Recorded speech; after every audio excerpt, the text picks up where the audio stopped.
السلام علیکم ورحمۃ اللہ وبرکاتہ۔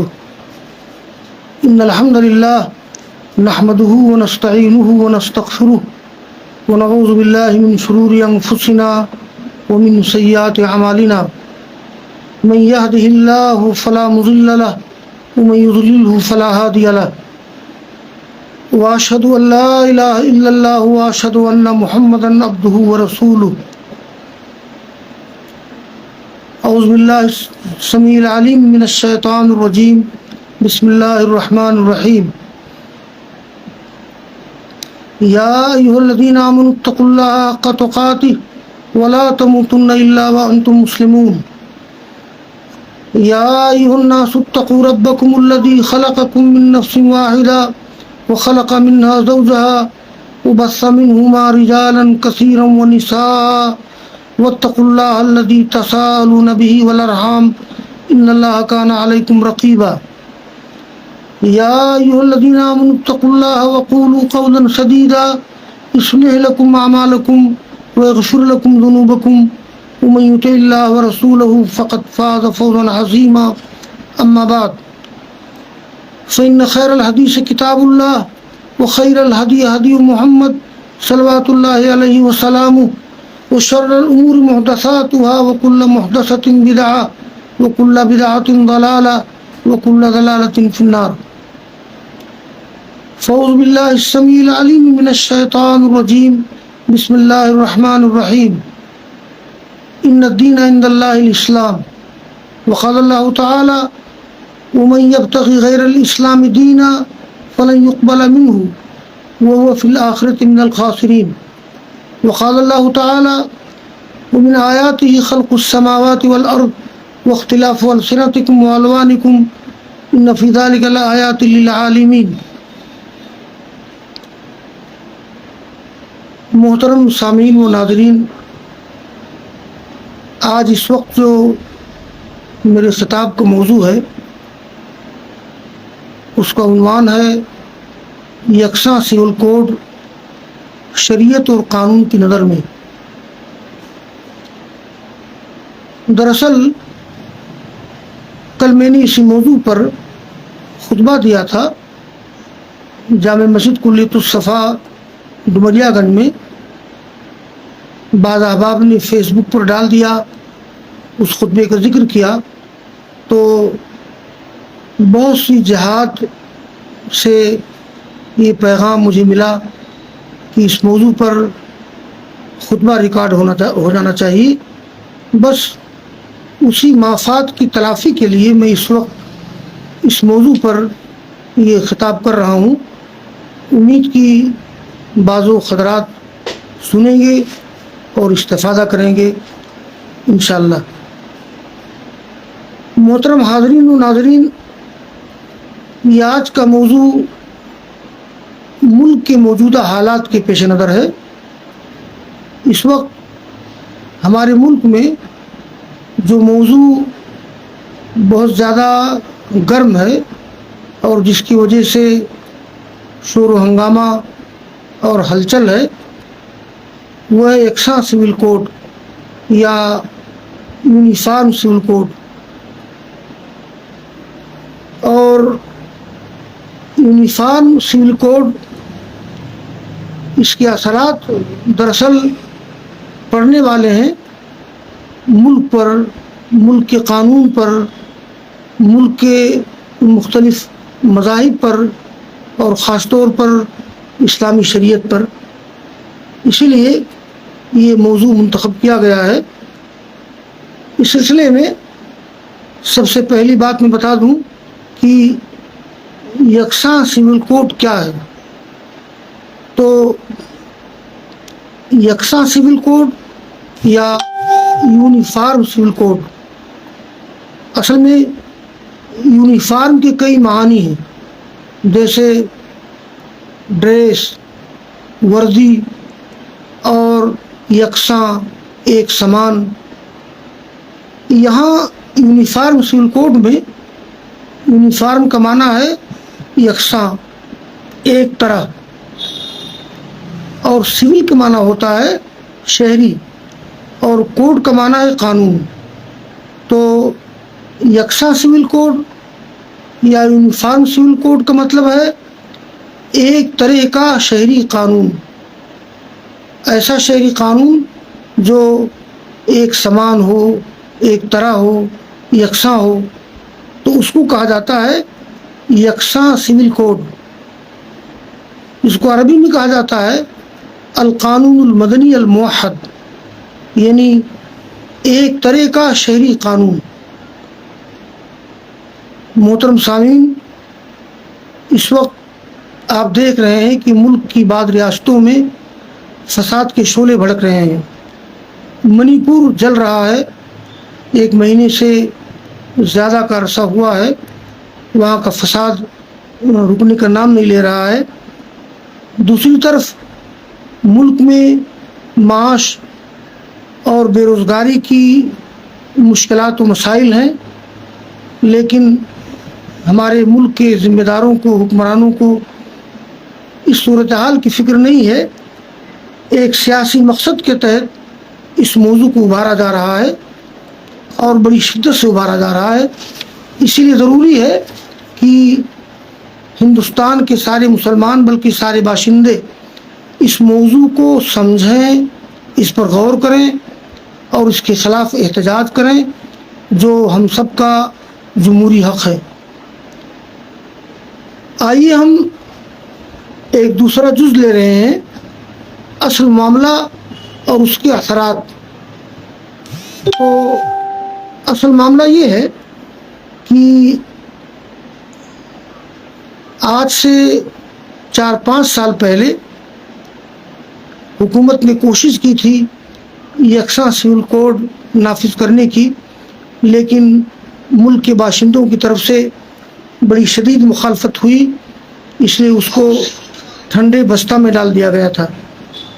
لیکن ابھی اس سال چند دن پہلے یہ جو اتراکھنڈ ہے، ہمارے ملک کی ایک ریاست ہے جہاں بی جے پی کی حکومت ہے، تو اتراکھنڈ میں بی جے پی کی حکومت کے ذریعہ کمیٹی کا ایک تیار کردہ مسودہ ہے، اور اس مسودے کو تیار کیا ہے جسٹس رنجنا پرکاش کی کمیٹی نے۔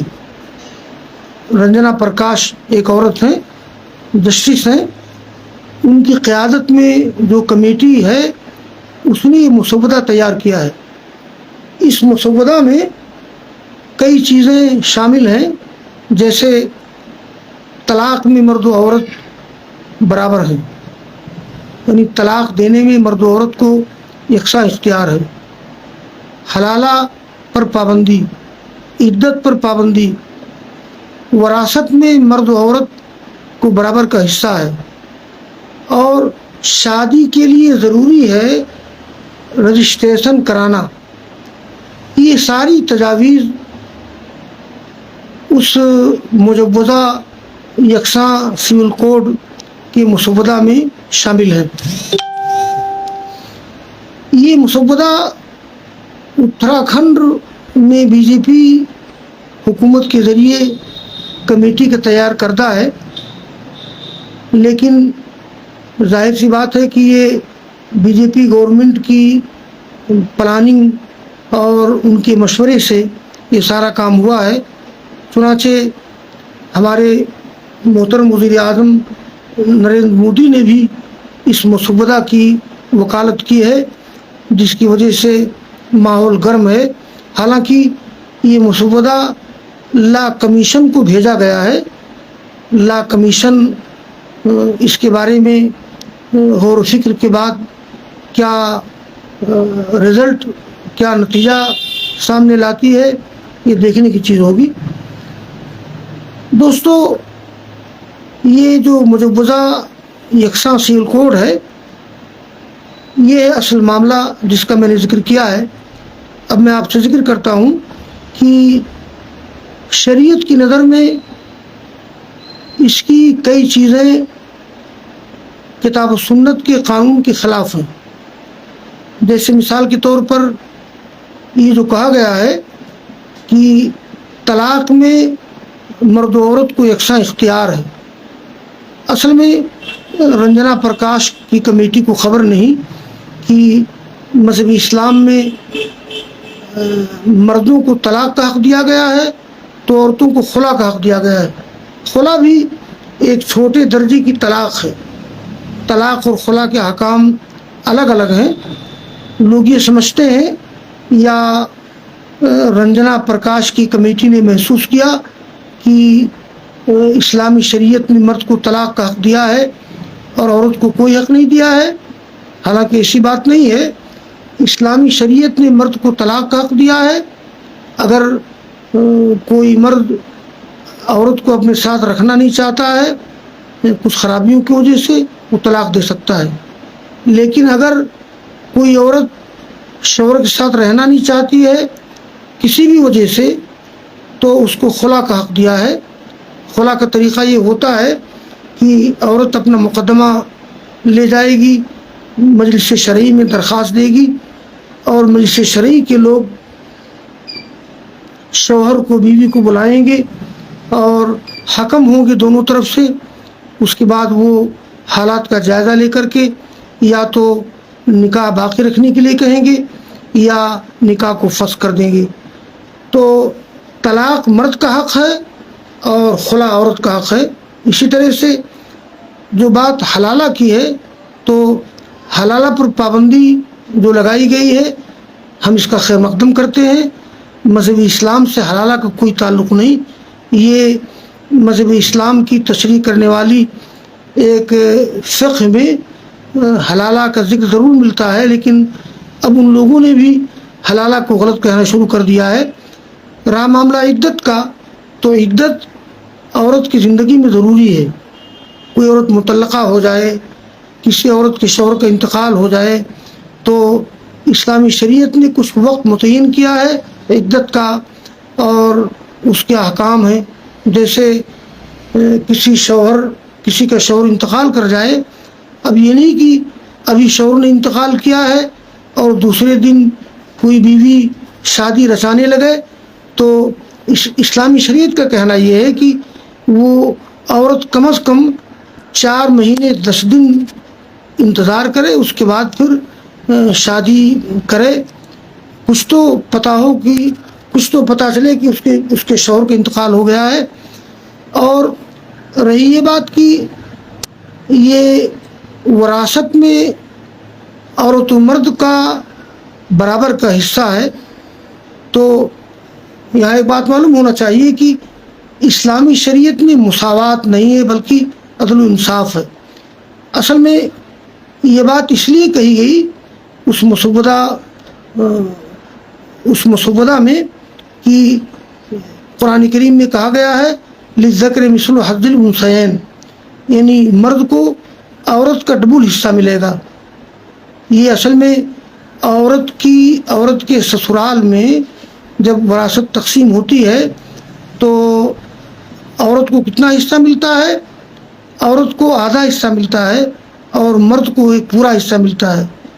یا وہ کہہ لیجیے کہ مذکر کے لیے، مرد کے لیے 2 عورتوں کے حصے کے برابر ہے۔ یہیں سے لوگوں نے سمجھا ہے کہ مذہب اسلام نے عورت کے ساتھ ناانصافی کی ہے، اسی لیے یہ اس مسودہ میں یہ بات کہی گئی ہے کہ وراثت میں عورت و مرد کا برابر کا حصہ ہے۔ حالانکہ یہ بات معلوم ہونا چاہیے کہ اسلامی شریعت میں عورت کو 2 طرف سے حصہ ملتا ہے۔ عورت کو حصہ ملتا ہے سسرال میں بھی، عورت کو حصہ ملتا ہے میکے میں بھی، لیکن مرد کو سسرال میں حصہ نہیں ملتا ہے۔ اگر خبر ہوتی رنجنا پرکاش کی کمیٹی کو تو شاید وہ لوگ یہ بھی کہہ دیتے کہ بھائی جیسے عورت کو حصہ ملتا ہے میکے میں سسرال میں، ایسے مرد کو بھی حصہ ملنا چاہیے اس کے اپنے گھر اور سسرال میں۔ تو عرض مجھے یہ کرنا ہے کہ عورت کو 2 جگہ سے حصہ ملتا ہے، اسی لیے سسرال میں یا جائیداد کی تقسیم کے وقت کہا گیا کہ للذکر مثل حظ الانثیین۔ ایک دوسری بات یہ ہے کہ گھر اور سماج کی پوری ذمہ داری مرد پر ہوتی ہے، عورتوں پر نہیں۔ قرآن کریم میں فرمایا ہے کہ الرجال قوامون علی النساء، یعنی مرد عورتوں کے حاکم ہیں. ازدواجی زندگی میں اور فیملی کی زندگی میں مرد حاکم ہے، عورت محکوم ہے. اس میں بھی عورت کی فطرت، اس کے مزاج، اس کی کمزوریوں کا لحاظ رکھا گیا ہے. قرآن نے ذکر کیا ہے، اس کے دو اسباب قرآن نے ذکر کیے ہیں. ایک تو یہ ہے کہ بما فضل اللہ بعضهم علی بعض، اس لیے کہ اللہ تعالیٰ نے بعض کو بعض پر فضیلت اور برتری دی ہے. یعنی مرد کو عورت پر اللہ تعالیٰ نے برتری دی ہے جسمانی طاقت میں اور عقل میں. تو جسمانی طاقت اور عقلی طاقت دونوں میں مرد کو فوقیت حاصل ہے عورت پر. اور اس کا اعتراف تو جدید دور کے ڈاکٹروں نے، اطباء نے بھی کیا ہے. اس سلسلے میں علامہ فرید وجدی کی ایک کتاب ہے المرأة المسلمہ، جس کا ترجمہ کیا ہے مولانا ابوالکلام آزاد رحمہ اللہ نے. اس میں اس موضوع پر بڑی تفصیلی بحث کی ہے اور قدیم و جدید میڈیکل سائنس کی روشنی میں دکھایا گیا ہے کہ عورت کی جسمانی طاقت اور عورت کی عقلی طاقت کمزور ہے مردوں کے مقابلے میں. تو دوسری وجہ ذکر کی ہے قرآن کریم میں کہ بما انفقوا، مرد اس لیے حاکم ہے کہ مرد کماتا ہے، مرد خرچ کرتا ہے. آپ تصور کریں کہ مذہب اسلام نے عورت کی عظمت کا، اس کے مقام کا کتنا لحاظ رکھا ہے. اسلامی شریعت کہتی ہے کہ عورت کمائے گی نہیں، کمانا، دوڑ دھوپ کرنا، معاشی تگ و دو، یہ عورت کا کام نہیں ہے. عورت گھر کی رانی ہے، عورت گھر کی شہزادی ہے، گھر کی رانی ہے. وہ گھر میں رہے اور بال بچوں کی تربیت کرے، لیکن اگر ضرورت پڑے تو عورت مارکیٹ میں جا سکتی ہے، بینک میں جا سکتی ہے، بازار میں جا سکتی ہے، تعلیمی اور ثقافتی امور میں بھی حصہ لے سکتی ہے. اس کی اسلام نے اجازت دی ہے. لیکن عورت کا اصل دائرہ کار بہرحال گھر ہے. تو اس لیے شریعت نے کہا ہے للذکر مثل حظ الانثیین. تو اس لیے رنجنا پرکاش کمیٹی کے مجوزہ یکساں سول کوڈ کے مسودہ میں جو باتیں کہی گئی ہیں وہ اسلامی شریعت کے بالکل خلاف ہیں. اور اسلامی شریعت کے خلاف ہونے کی وجہ سے ہم بہرحال اس مسودے کے اکثر چیزوں کی مخالفت کرتے ہیں، اور مخالفت کرنا ہمارا جمہوری اور دستوری حق ہے. ایک بات یہاں میں اور عرض کر دوں کہ مذکورہ مسودہ جو رنجنا پرکاش کمیٹی نے تیار کیا ہے، یہ صرف مسلمانوں کا مسئلہ نہیں ہے. یعنی یونیفارم سول کوڈ صرف مسلمانوں کا مسئلہ نہیں ہے، بلکہ پورے ہندوستان کا مسئلہ ہے. آپ دیکھیں کہ ہندوستان ایک ایسا ملک ہے جس میں مختلف تہذیبیں، ثقافتیں، مختلف دھرم، مختلف زبان، مختلف رنگ کے لوگ رہتے ہیں. تو یہاں سب لوگوں کے لیے مشکلات پیش آ جائیں گی اگر یکساں شہری قانون نافذ کیا گیا.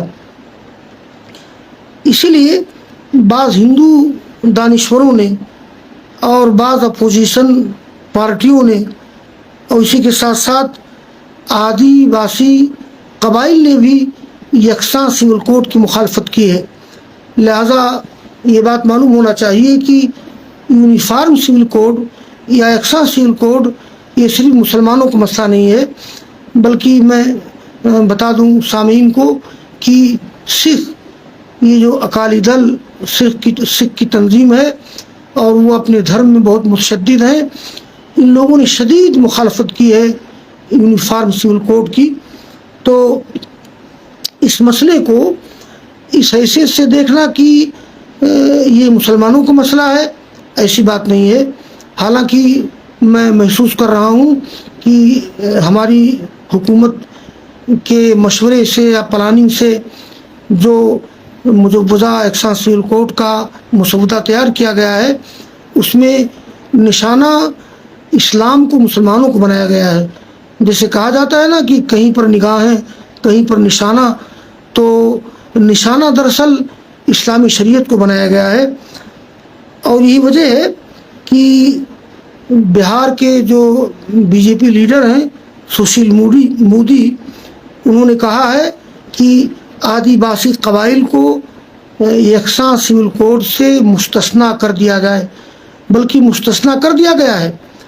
ان کو خوف ہے کہ بھائی وہ بھی ان کو بھی ہندو کہا جاتا ہے، لیکن آدی باسی قبائل کے ہاں نکاح، طلاق، وراثت اور سارے قوانین الگ تھلگ ہیں، تو اس لیے ان لوگوں نے مستثنیٰ کر دیا ہے. حالانکہ یکساں سول کوڈ جب بن رہا ہے یا بنے گا تو اگر اس میں آدی باسی قبائل کو مستثنیٰ کر دیا جائے گا تو وہی میری گزارش ہے کہ ہندوستان کی تمام مذہبی اقلیتوں کو بھی اس سے مستثنیٰ کر دیا جائے، جیسے مذہب اسلام، یہودیت، عیسائیت، سکھ مت اور جین مت وغیرہ ہیں، اور اسی میں ہمارے ملک کے لیے عافیت ہے اور امن ہے. بہرحال یہ جو اصل معاملہ تھا یکساں سول کوڈ کا، اس کے بعض پہلوؤں کا ذکر میں نے کیا. یہاں ایک بات میں ذکر کر دوں کہ ایک دوسرے زاویے سے اگر دیکھا جائے تو خالص ہندوؤں کی سطح پر بھی یکساں سول کوڈ کا نفاذ غیر ممکن ہے.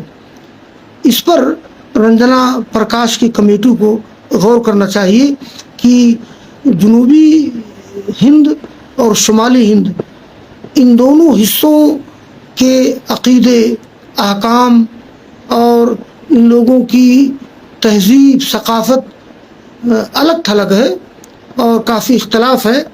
مثال کے طور پر میں عرض کر دوں کہ جنوبی ہند میں رام چندر جی زیرو ہیں اور شمالی ہند میں ہیرو ہیں. ان کو کہا جاتا ہے کہ بھگوان نے رام چندر جی کا روپ اختیار کیا ہے، مگر یہی رام چندر جی جنوبی ہند میں زیرو ہیں، ان کی کوئی حیثیت نہیں. جنوبی ہند میں راون کو اہمیت دی جاتی ہے. دوسری چیز یہ ہے کہ جنوبی ہند میں بھانجی سے شادی کرنا جائز ہے. بھانجی یعنی یہ بہن کی لڑکی، بھانجی سے شادی کرنا جائز ہے، لیکن شمالی ہند میں بھانجی سے شادی کرنا حرام ہے. اسی طرح سے جنوبی ہند کے ہندو بھائی بیف کھاتے ہیں، یعنی گائے کا گوشت کھاتے ہیں، لیکن شمالی ہند میں گائے کا احترام کیا جاتا ہے اور گائے کو ماتا کا درجہ دیا جاتا ہے. اس طرح سے بہت سے تہذیبی اور ثقافتی معاملات میں خود ہندوؤں میں کافی اختلاف ہے. اس لیے میری گزارش ہے ہندوستان کی لا کمیشن سے کہ وہ ان چیزوں پر غور کر کے یکساں سول کوڈ کی تنفیذ کی بات کرے، ورنہ ملک میں بڑا فتنہ و فساد و ہنگامہ ہونے کا اندیشہ ہے. آئیے ایک اور موضوع پر گفتگو کرتے ہیں، اور وہ یہ ہے کہ یکساں سول کوڈ کی قانونی حیثیت. اب تک جو میں نے گفتگو کی ہے کہ اسلامی شریعت اور دوسرے مذاہب کے اعتبار سے یکساں سول کوڈ کا نفاذ درست نہیں ہے بلکہ غیر ممکن ہے. اب خطاب کا جو دوسرا حصہ ہے یکساں سول کوڈ کی قانونی حیثیت، اس پر تھوڑی سی گفتگو ہم کرتے ہیں. دیکھیے، ہندوستان کا جمہور سیکولر، ہندوستان کا دستور سیکولر اور جمہوری ہے، اور دستور ہند کئی زبانوں میں ہے، ہندی میں، انگریزی میں، اردو میں. اردو میں دستور ہند کا نام ہے بھارت کا آئین. میرے پاس بھارت کا آئین ہے اور میں ضرورت کے مطابق اس کا مطالعہ بھی کرتا ہوں. تو اس کا تیسرا باب ہے جس کا عنوان ہے بنیادی حقوق. اس کے تحت ایک عنوان ہے مذہب کی آزادی کا حق. اس میں آرٹیکل 25 کے تحت درج ہے، وہ بالکل دستور ہند کا ترجمہ ہے کہ تمام اشخاص کو آزادی ضمیر اور آزادی سے مذہب قبول کرنے، اس کی پیروی کرنے اور اس کی تبلیغ کرنے کا مساوی حق ہے، بشرطے کہ امن عامہ متاثر نہ ہو. اور اسی طرح سے اس باب میں ایک دوسرا عنوان ہے ثقافتی اور تعلیمی حقوق. اس میں آرٹیکل 29 کے تحت ہے تمام اقلیتوں کو خواہ وہ مذہب کی بنیاد پر ہوں یا زبان کی بنیاد پر ہوں اپنی پسند کے تعلیمی ادارے قائم کرنے اور ان کا انتظام کرنے کا حق ہوگا. اب آپ غور کیجئے، یہ جو باب ہے بنیادی حقوق، اس میں دستور ہند نے ملک کے تمام باشندوں کو حق دیا ہے کہ انہیں آزادی ہے کوئی بھی مذہب قبول کرنے کی، اپنے مذہب کی تبلیغ کرنے کی، اسی طرح سے اپنی پسند کے مطابق ثقافتی اور تعلیمی ادارے قائم کرنے کی. یہ ہمارے دستور نے ایک بنیادی حق دیا ہے. تو یکساں سول کوڈ یا یونیفارم سول کوڈ یہ دستور ہند کی 3 دفعات کے بھی خلاف ہے. اس پر بھی رنجنا پرکاش کی کمیٹی کو جس نے مسودہ تیار کیا ہے، یہ ہمارے ملک کی لا کمیشن کو اس پر بھی غور کرنا چاہیے کہ ایسا تو نہیں کہ یکساں سول کوڈ ہندوستان میں دیے گئے شہریوں کے بنیادی حقوق کے خلاف تو نہیں ہے. یہاں ایک بات میں اور ذکر کر دوں کہ دستور میں 4تھا باب ہے مملکت کی حکمت عملی کے ہدایتی اصول. اس سے غور سے سماعت کریں گے. اس میں دفعہ 44 کے تحت درج ہے مملکت یہ کوشش کرے گی کہ بھارت کے پورے علاقے میں شہریوں کے لیے یکساں مجموعی قانون دیوانی کی ضمانت ہو. بس یہ جو دفعہ 44 ہے مملکت کی حکمت عملی کے ہدایتی اصول کے تحت، اصل میں اسی کے تحت وقتاً فوقتاً یکساں سول کوڈ کی بات کی جاتی ہے. حالانکہ جو حضرات قانون کے ماہرین ہیں ان کو جاننا چاہیے کہ اس میں جو بات کہی گئی ہے کہ قانون دیوانی یکساں قانون دیوانی مالیات وغیرہ کی ضمانت ہو، مطلب دیوانی، فوجداری اور مالیات کے تعلق سے جو قوانین ہیں یہ قوانین یکساں ہونے چاہیے. یہ جو بات کہی گئی ہے دفعہ 44 میں، اس کا مطلب یہ نہیں ہے کہ یہ تمام شہریوں کے لیے یکساں شہری قانون ہو. نکاح، طلاق، وراثت وغیرہ کے بارے میں اس کا تعلق تو مذہب سے ہے، اس کا تعلق تو دھرم سے ہے، اس کا تعلق اس سے نہیں ہے. لیکن میں نے محسوس کیا ہے، بلکہ بہت سے لوگوں نے لکھا ہے کہ اصل میں اسی دفعہ کا سہارا لے کر کے وقتاً فوقتاً یکساں سول کوڈ کی بات کی جا رہی ہے.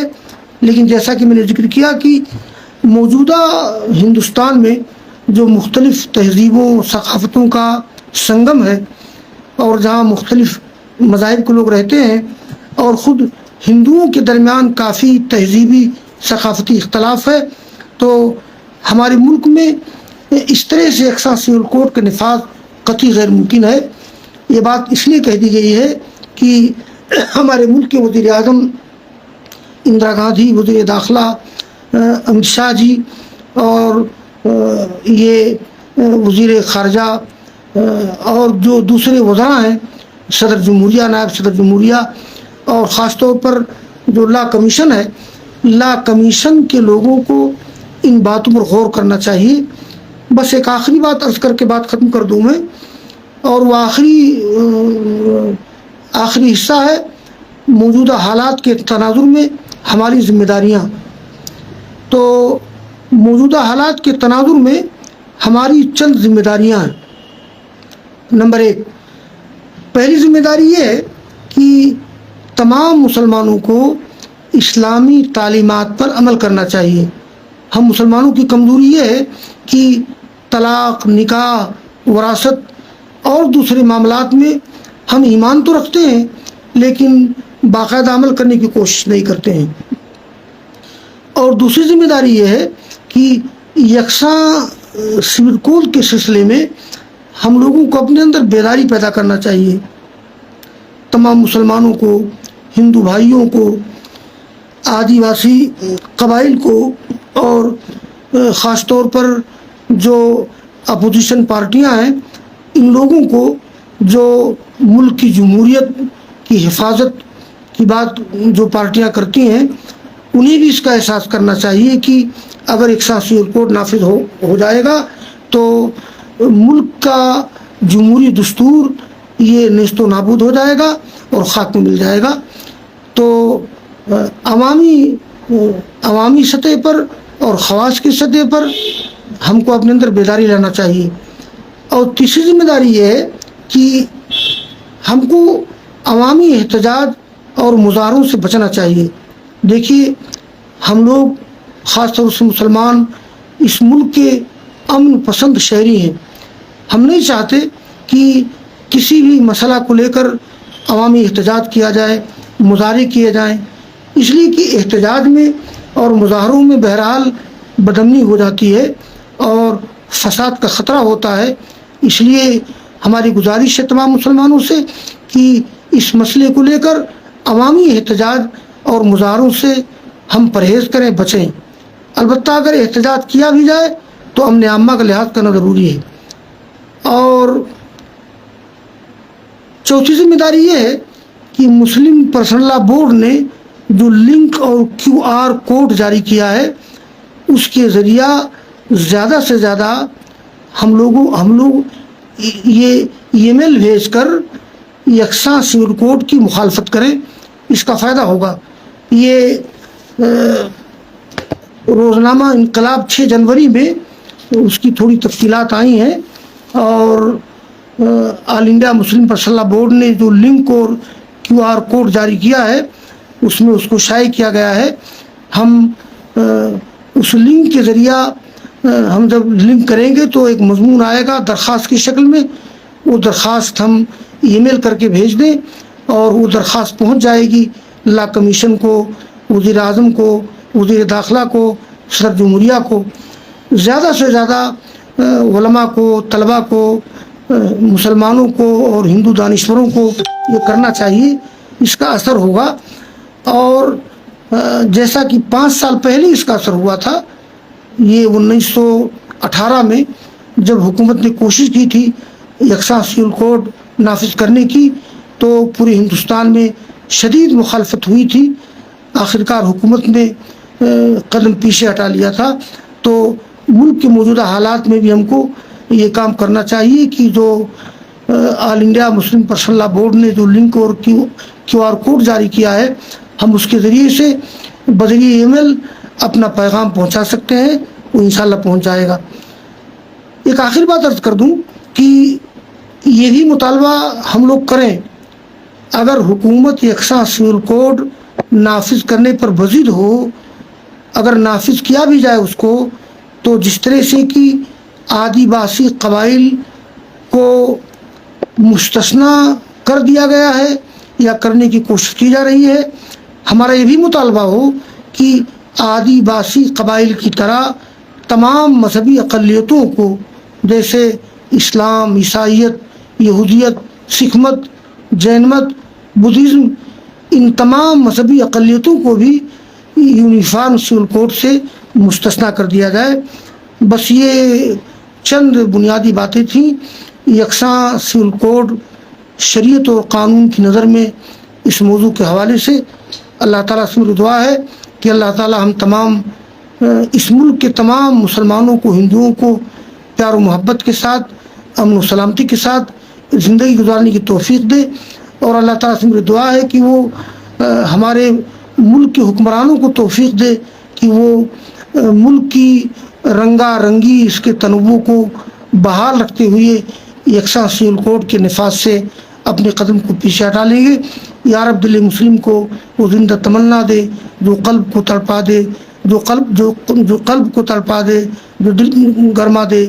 یا رب دل مسلم کو زندہ تمنا دے جو روح کو تڑپا دے، جو قلب کو گرما دے. میں بلبل نالا ہوں، اس اجڑے گلشتہ کا تاثیر کا طالب ہوں، محتاج کو داتا دے. آمین. وآخر دعوانا ان الحمد للہ رب العالمین.